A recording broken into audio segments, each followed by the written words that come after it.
Vu d'un vieux citoyen ordinaire qui a entendu tous les ans, durant 50 ans, nous sommes en crise, nous avons trop dépensé, nous devons appliquer une politique d'austérité, ou encore notre pays est en faillite, il est évident qu'il n'existe aucune théorie économique valide.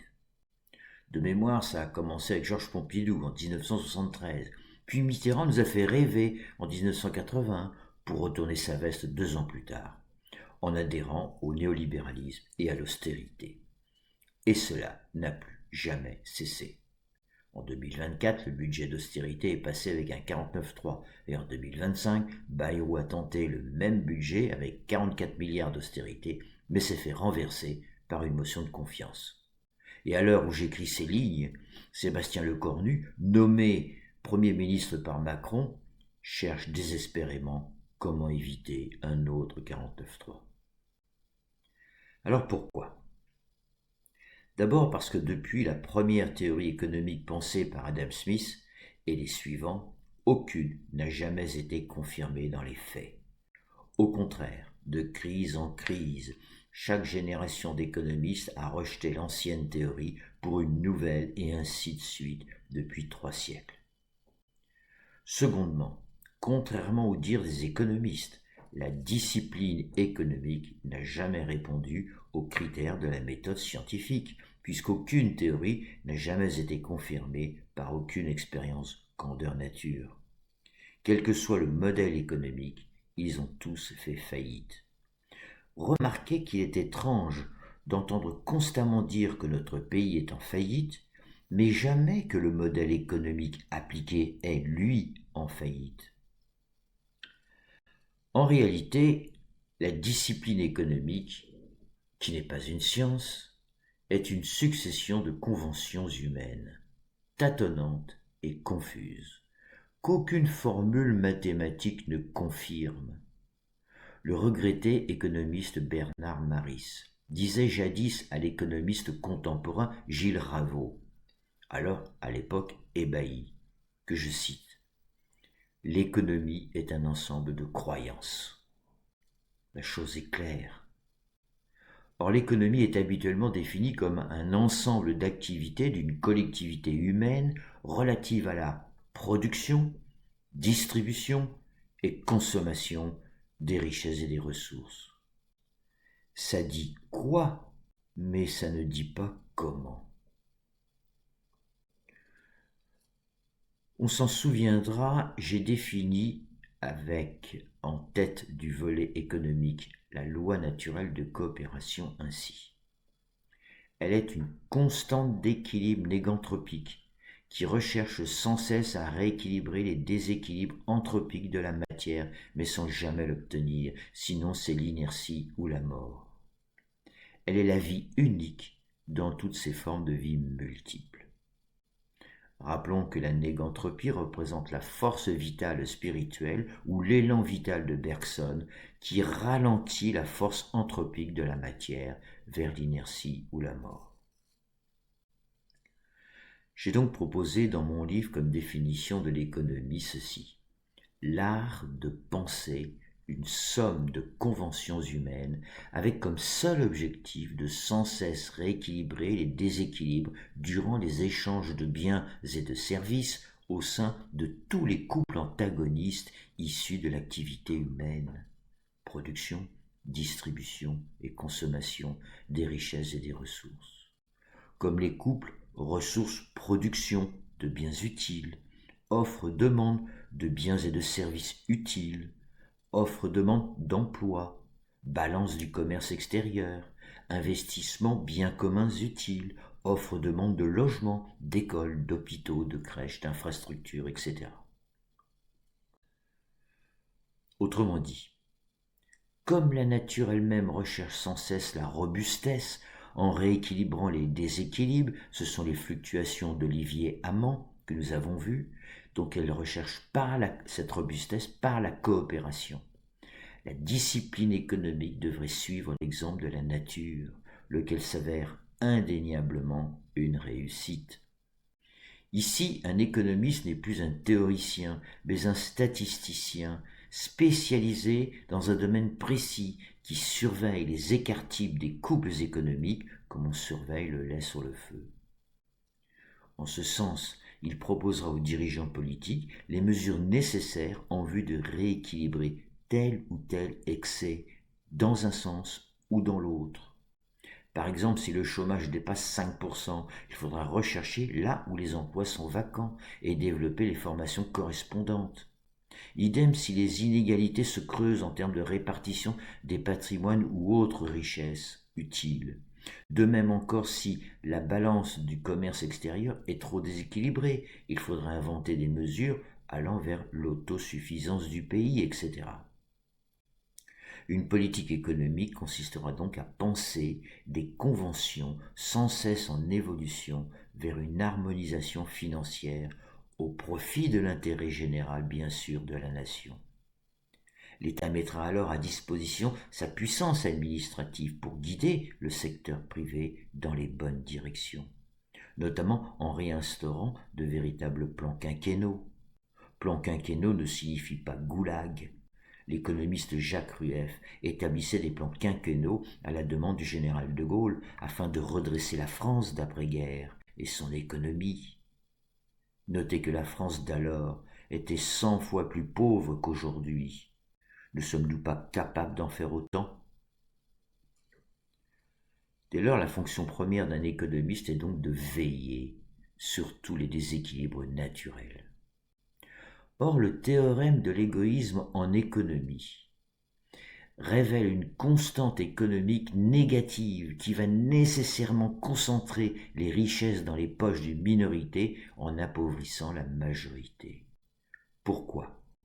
Parce que dès que l'être humain possède une parcelle de pouvoir lors d'un échange commercial quelconque, il cherchera à en tirer profit.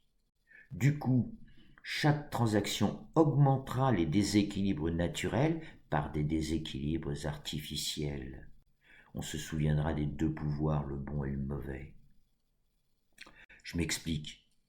La constance d'équité ou d'égalité, ici en économie capitaliste, devrait chercher sans cesse à rééquilibrer les déséquilibres naturels dans les échanges de biens et de services, ce qui revient à limiter l'illimité.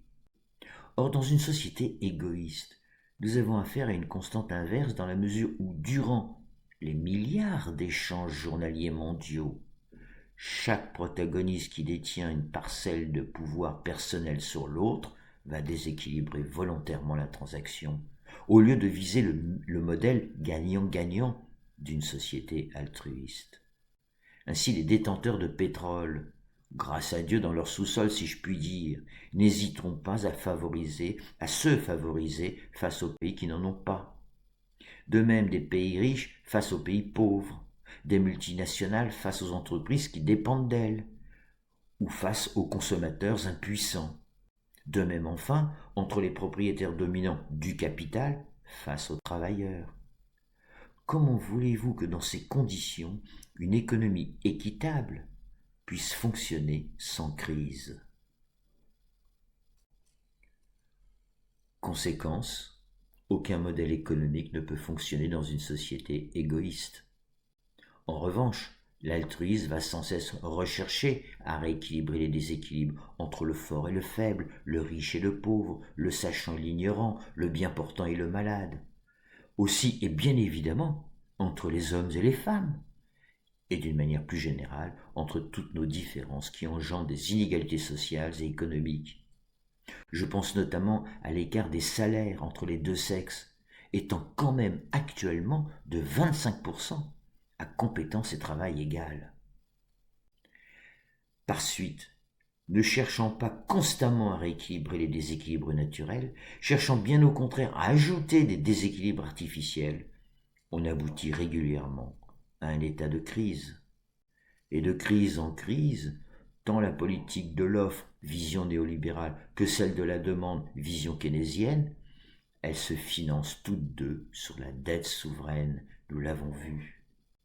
Puisque avec l'argent public, la première finance les entreprises, c'est une politique de droite, libérale, et la seconde les ménages, politique de gauche, keynésienne. En réalité, ces modèles économiques supposés opposés comportent ensemble 3 hérésies que j'ai déjà expliquées, mais il est bon d'insister. Premièrement, d'abord, elles augmentent volontairement un déséquilibre économique dans un sens puis dans l'autre, selon l'offre ou la demande, au lieu de rechercher la cause réelle des déséquilibres, c'est-à-dire la spéculation masquée derrière la loi du profit, engendrant nécessairement des crises récurrentes. Secondement, pour tenter d'endiguer les dites crises, ces 2 politiques économiques n'ont de réponse que la croissance illusoire en investissant l'argent public, la dette donc, soit dans les subventions aux entreprises, c'est l'offre néolibérale, soit dans les aides et la redistribution aux ménages, c'est la demande keynésienne. Du coup, 3e hérésie, qui découle les 2 autres, c'est la dette souveraine qui finance la croissance illusoire. Et c'est la thèse originale que j'ai déjà citée, qui est défendue par le banquier d'affaires Raphaël Russolo. Le tout a fabriqué un monde consumériste où le citoyen ordinaire devient un aliéné par la consommation addictive qui entretient son ignorance. Notre ignorance, ce que recherche au final la caste mondialisée. Souvenez-vous, vous n'aurez rien et vous serez heureux. Mais la planète a sifflé la fin de la partie. Ainsi, la croissance est financée par la dette depuis 1973, début du néolibéralisme opératif, ce qui n'est guère étonnant puisque la croissance infinie est un leurre, le PIB mesure une illusion et le marché autorégulateur une ineptie. En valeur absolue, le nombre de riches augmente avec le temps, mais en plus petite quantité que le nombre de pauvres face à l'augmentation générale de la population. Ce qui confirme l'adage « l'argent va à l'argent », avec comme conséquence l'appauvrissement inexorable de l'ensemble du corps social. L'égoïsme social et économique va donc nécessairement continuer d'enrichir une minorité en appauvrissant la majorité.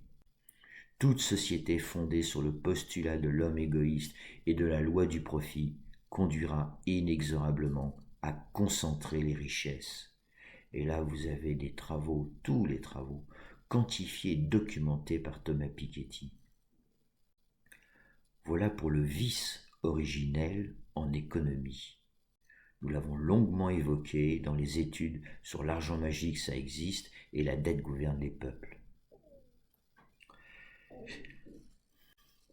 J'appelle donc économie spirituelle une économie qui, pour chaque transaction, se pense et se fonde tout simplement sur les valeurs universelles d'équité et d'honnêteté. Plus généralement, cette économie défend la vie sur Terre, ses vivants, son climat, les richesses et les ressources de la nature.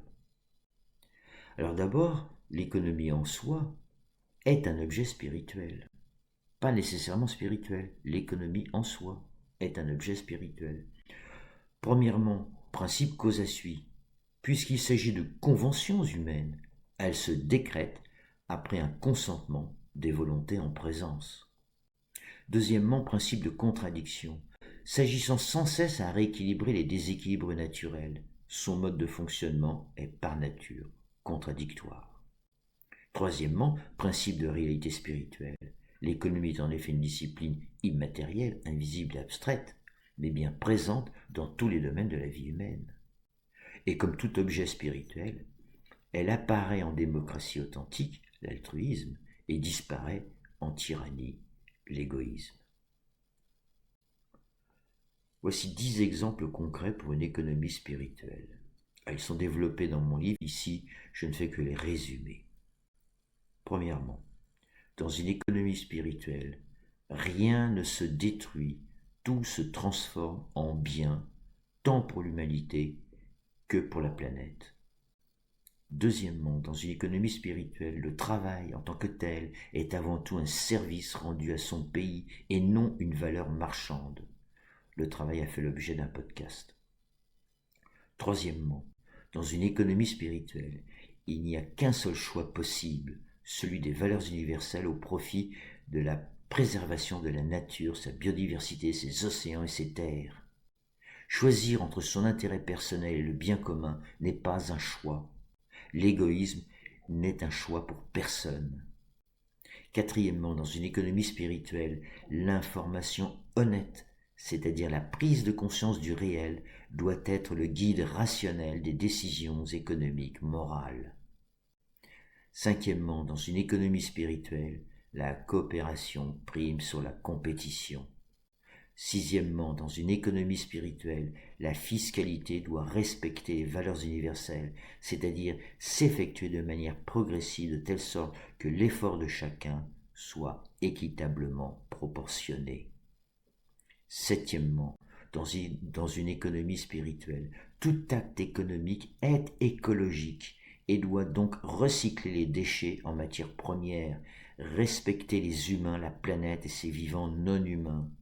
Qu'il s'agisse de déchets suite à la production ou des produits devenus obsolètes, tout doit repartir dans un processus créatif. Le génie humain ne serait-il pas imiter celui de Dame Nature? Dans la nature, tout déchet devient matière première pour une autre fonction, comme dans l'exemple des gaz carboniques et d'oxygène entre les fonctions d'hémoglobine et chlorophyllienne. Huitièmement, dans une économie spirituelle, toute spéculation doit être abolie, ce qui supprimera le couple infernal inflation-déflation. Je vous renvoie au podcast en question. Neuvièmement, dans une économie spirituelle, le prix représente la valeur réelle des choses. Tout prix spéculatif est prohibé. Dixièmement, dans une économie spirituelle, le marché est un lieu d'échange équitable, respectueux et non un monstre spéculatif devenu insaisissable par aucun économiste. Comme pour toute entreprise humaine, l'économie spirituelle devra d'abord se donner les moyens financiers de ses ambitions. D'autant qu'en France comme ailleurs, au niveau financier, tous les voyants sont actuellement au rouge. De plus, tous les services publics supposés soutenir une saine économie sont exsangues, délabrés, voire dégradés, au point de ne plus pouvoir fonctionner correctement. Justice, éducation, hôpitaux, administration, la liste serait trop longue. Ma réponse, vous la connaissez, l'argent magique. Alors d'aucuns diront, et ils seront nombreux, du moins au sein de la sphère politique et économique, mais qu'adviendra-t-il si la France s'exclut de la finance mondiale, si elle se recroqueville sur elle-même? Comment va-t-elle pouvoir établir des échanges commerciaux avec ses partenaires s'ils n'ont plus confiance en sa monnaie? Ou encore, les 26 autres gouvernements de l'Union européenne vont-ils s'allier contre la France de peur que leur propre peuple ne suive l'exemple? Ce fut du reste le cas lors de la Révolution française face aux autres monarchies. Ça ne sera pas cette fois-ci une guerre économique, une guerre physique, mais économique. Et bien d'autres objections ne manqueront pas, à juste titre, de surgir. Car au final, ma proposition réside à mettre nos gouvernements sous la tutelle des peuples. Ils ne vont pas aimer du tout. Ma réponse.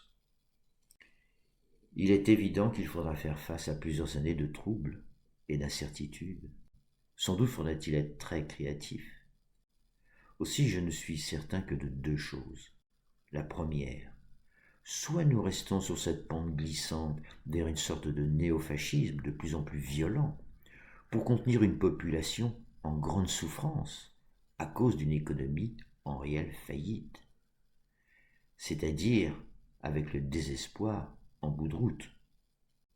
Soit nous prenons le risque de plusieurs années de chaos, mais avec l'espoir de laisser un monde meilleur à nos enfants, sans oublier que la nature nous attend au virage. Nous n'avons plus le choix. Nous sommes malades. Les peuples sont malades. La planète est malade. Alors soit on opère une chirurgie traumatisante avec l'espoir de retrouver notre santé, soit nous nous abandonnons à la mort sociale et économique. Ma seconde certitude, J'ai une confiance absolue dans nos chercheurs bienveillants, lesquels, chacun dans leur domaine, possèdent une réelle compétence pour trouver les solutions qui nous sortiront de ce chaos inévitable. En un mot, dans les deux cas, nous allons souffrir, soit pour vivre, soit pour mourir. En conclusion, dans une économie spirituelle, l'adage populaire qui dit « les affaires sont les affaires », au sens « en affaires tout est permis », est une monstruosité immorale qui a conduit l'humanité à sa perte. Qui peut affirmer le contraire? Il convient donc, à l'inverse et urgemment, d'opérer une croissance spirituelle, donc morale, dans et pour une décroissance matérielle. D'abord, il s'agit d'arrêter de jouer avec les mots, nous devons décroître matériellement, c'est un fait. Puis privilégier et tendre vers le bien-être de tous, au lieu de rêver à toujours plus de richesses matérielles, tant au niveau individuel que collectif. C'est par exemple troquer la compétitivité par la coopération.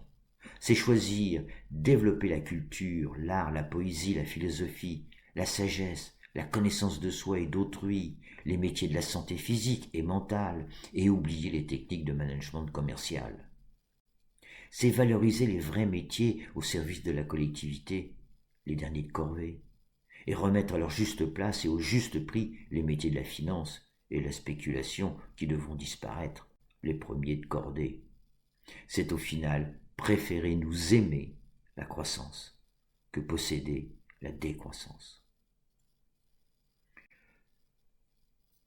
Au final, ne croyez pas que je sois pessimiste de nature, je suis juste réaliste, et mon espoir, mon seul espoir, réside en vous, en nous, peuple de France.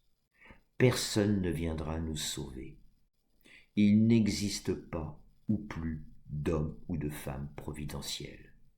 Il n'existera qu'un peuple providentiel, ou pas. À présent, je vous invite à réfléchir sur un capitalisme coopératif. Encore une fois, pardon pour les quelques bafouillages. Et grand merci pour votre patience.